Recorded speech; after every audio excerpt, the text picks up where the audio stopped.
Good morning and hello. Look at that sun out there. It's just starting to come up. You can start to just see it coming through the clouds. I'm Kenny Polcari, and today is Friday, February 11th, 2022, and here I am with my Dunkin' Donuts coffee. Only the second cup, but the third one is right behind. And what happened yesterday? What is it that we need to know? By now you know that the CPI number came in even hotter than the expectation. So the Fed sends Jimmy Bullard out to deliver the news. CPI was hotter than even they expected, and don't kid yourself. Jimmy is a voting member, so what he says is important, and think about where it's coming from. The PPI is due on next Tuesday.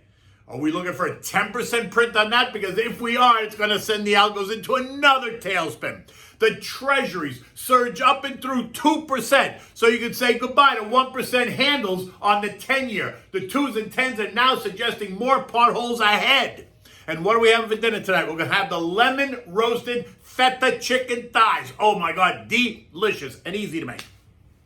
Okay, so my head hurts already, right? Let's just recap what I told you yesterday in my note. That if the number is stronger than the expectation, then I expect stocks to back off. Because the conversation is going to turn once again to why the Fed needs to be more aggressive. I would expect 10-year yields to kiss and pierce 2%, setting the stage for 2% yields going forward. So saying goodbye to the 10-year with a one handle on it. Growth stocks will come under pressure again, while value names will retreat but not fall out of bed. Big Americana multinationals have solid divvies and pricing power, and they will benefit. Okay, so the CPI came in at 7.5%, above the expected 7.3%. The 10-year kissed and pierced 2%, never to look back. And stocks took a dive in the pre-market and then fell right at 9:30 when the regular trading began. They bounced, right? They fell, they kind of bounced quickly, attempting to find some balance and attempting to find its chi. Now, what do you mean by that? Its chi is the essence of who you are. Now, right, you know you found your chi when you've learned to listen and trust your feelings, when you feel connected, when you experience your inner strength, and when you feel like your life has a sense of purpose. That's what it means to find your chi. So the market was looking for its chi. And then as the day progressed, as if there wasn't enough to consider, guess who we heard from? And here's a hint. He is a Fed voting member. He loves to hear himself talk. He used to be Deep Throat when he was not a voting member, and he lives in St. Louis. Yes, bingo, Jimmy Bullard. Go figure, as if we needed him at this very moment. The headline hit the tape, and here it is. Jimmy B was prognosticating in his Bloomberg interview, and the headline said it all. Fed's Bullard backs supersized hikes, seeks a full point move by July 1st. Now, just on a side note, I'm sure that Andy Sorkin from CNBC is not very happy that he wasn't the one to break the news, but whatever. In this interview, Jimmy said that he supports raising rates by 1 full percentage point by July 1st, including a possible 50 basis point hike to kick it off in March. What have I been telling you? He then added that it was also possible to consider an emergency move in between meetings. And that was all the algos needed to hear. Stocks went from being mildly lower to significantly lower midday, to close on their lows by the end of the day. At 4 p.m., the Dow lost 526 points, or 1.4%. The S&P's off 85, 1.8%. The Nasdaq down by 340 points, or 2%. The Russell down by 32 points, or 1.5%. And the transports down 268 points, or 1.7%.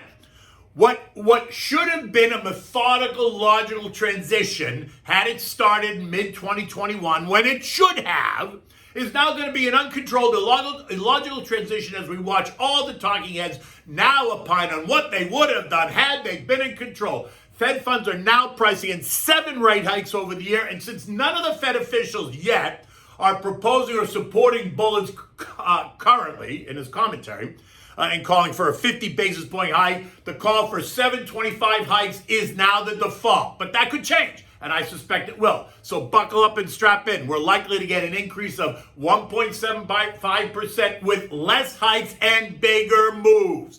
Now, should anyone really be surprised? Of course not. But the algos are not human. They operate on numbers only. They don't understand the context of the conversation. They're unable to understand the tone of the conversation. And why do I say this? Because none of this information is new. We've been talking about it for months. We've been expecting it, yet the algos operate on a moment-to-moment basis, and they take data. They don't take conversation. So we're in the middle of earnings. They've been good. The guidance has been good. So the algos go all in, unable to read between the lines and sending stocks higher. Anyone that has been following me is well aware of how I've been positioning this conversation.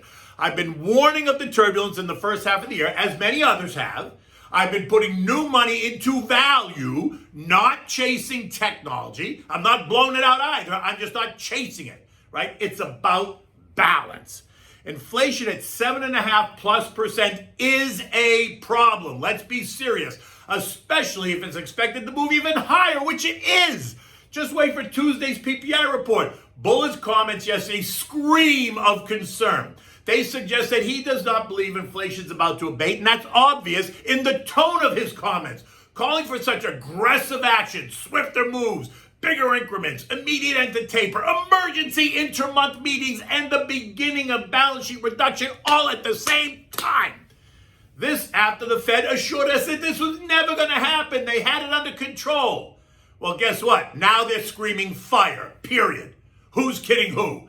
Get control of yourself. The Fed has lost control, and while many of us have known this, the algos do not, which is why you see the visceral reaction yesterday and again this morning. The 2s10 spread, which is the 2-year note and the 10-year note, narrowed considerably, with the 2s now yielding 1.59% and the 10s yielding 2.02%, leaving it just 42 basis points apart.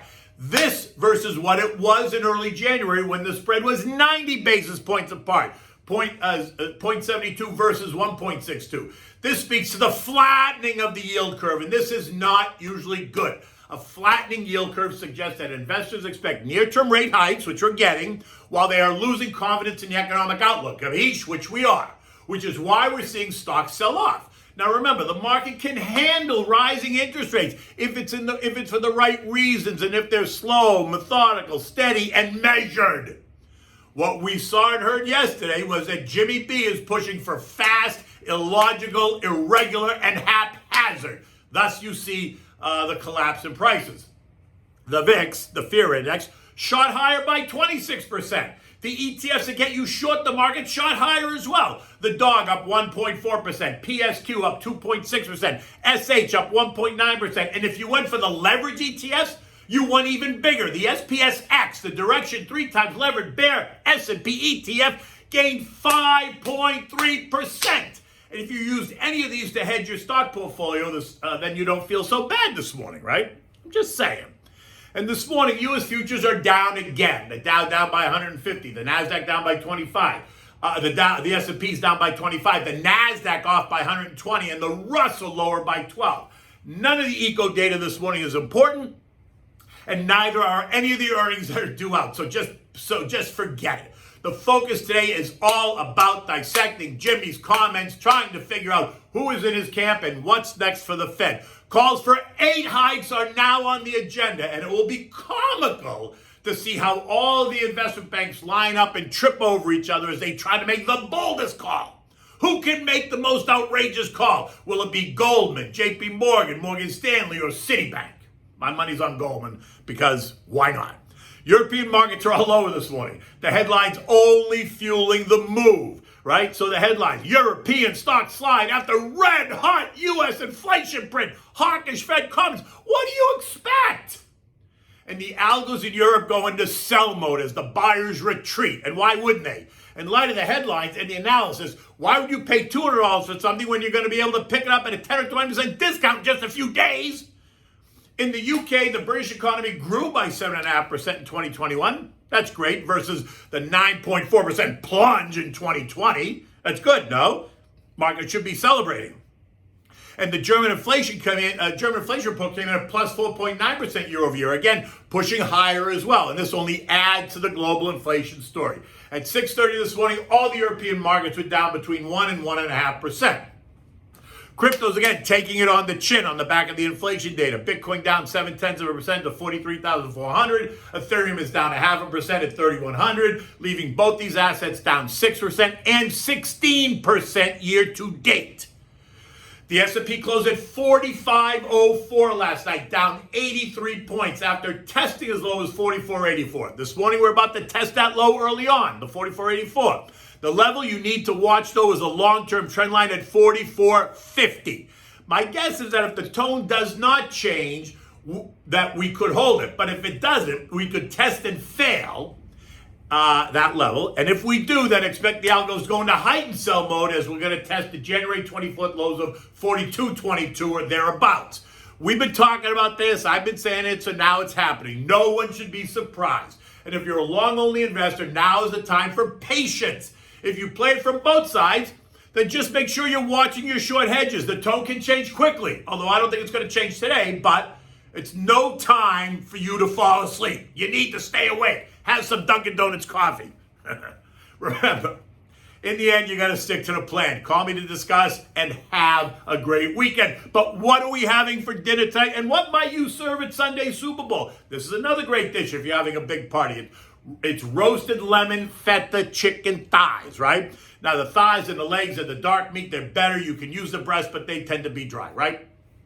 So start with the legs and the thighs, right? Now, you need 6, 8, 10, 12 pieces. I don't know how many people you're cooking for.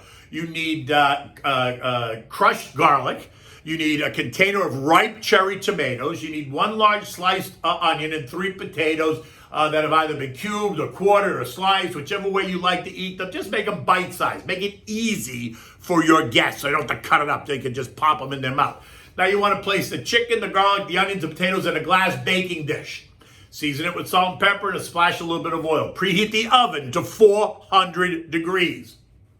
Now, in a bowl, you want to whisk together 1 cup of chicken broth, 1/8 of a cup of olive oil, about 1/4 cup of fresh lemon juice, and some dried oregano. You want to pour this over the chicken, let it marinate a little bit, cover it tightly, and then leave it on the counter for about 20 minutes while it kind of marinates, right? Let the oven get nice and hot. Now at 400 degrees, when the bell goes off, says ding, ding, ding, the oven's ready, put it in the oven and roast it for 30 minutes covered. Then remove the cover, add in the cherry tomatoes and roast it for about another 20 minutes, basting it occasionally with the pan juices. Now turn on the broiler. Broil the chicken on each side until it's nice and golden brown. Careful not to burn the potatoes or the tomatoes. So put it kind of in the middle rack, not right up against the heat. After broiling, you're going to take the crumbled feta cheese and you're going to crumble it all over the chicken and the potatoes and the tomatoes, everything that's in that dish, right? Put it back under the broiler just for a couple of minutes, just so the cheese starts to soften, right? It's never going to melt. It's not going to be like American cheese. It'll just get soft. Once it's completed, you want to serve this on a nice warmed platter, right? With the chicken in the center, surrounded by the tomatoes and the potatoes and the tomatoes. Serve the juice on the side. Enjoy this with a big steamed green vegetable, something like maybe asparagus or broccoli or something green that you like. Season that, steam it, and then season it with salt and pepper, a little dab of butter, and always have a nice big tossed salad on the side. And you can make this as one of your dishes that you're going to serve for the Super Bowl, right? So I might make this. I might make baby back ribs, I think I'm going to make. I might do the sliced ribeye with the gorgonzola cream sauce that I gave you the other day. In any event, whatever it is you make, enjoy the day. Enjoy the game. It's sure to be exciting. And until then, take good care.